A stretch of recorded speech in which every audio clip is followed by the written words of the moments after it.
શ્રાવણ માસમાં ભક્તોથી ઉપરાંત અંબાજીના સુપ્રસિદ્ધ કોટેશ્વર મહાદેવ મંદિર ખાતે ચોરીની એક મોટી ઘટના સામે આવી છે. તસ્કરોએ મંદિરમાંથી 18 કિલો વજનના ચાંદીના થાળની ચોરી કરી છે.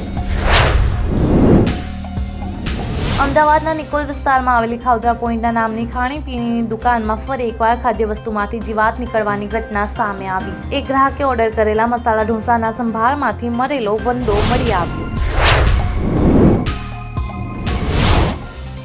સુભદ્રાવ એન્જિનિયરિંગ શેર આજે સોમવારે ટ્રેડિંગ દરમિયાન ચર્ચામાં રહ્યા છે. કંપનીના શેર આજે 10% સુધી ઉછળ્યા અને 13.13ના સ્તરે પહોંચી ગયા હતા.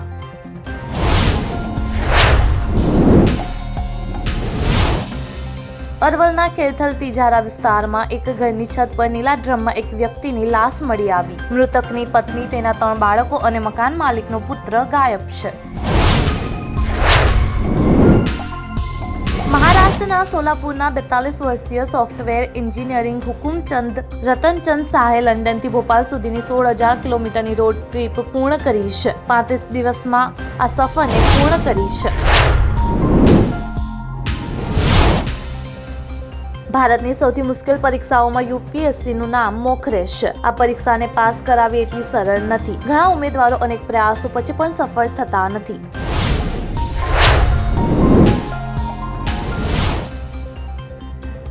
સંસદ ભવનમાં સોમવારે સવારે ઇન્ડિયા ગઠબંધનની બેઠકમાં મુખ્ય ચૂંટણી આયુક્ત સામે મહાભિયોગ લાવવાની શક્યતા પર ચર્ચા થઈ છે.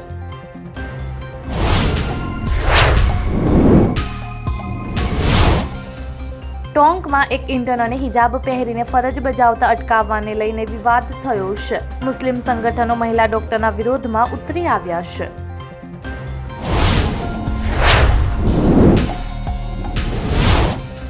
બેબી ડોલ અને ચિટિયા કલાયા જેવા બ્લોકબસ્ટર ગીતો ગાનાર બોલિવૂડની પ્રખ્યાત સિંગર કનિકા કપૂરે ભારતીય મ્યુઝિક ઇન્ડસ્ટ્રીના કડવા સત્યનો પર્દાફાશ કર્યો છે.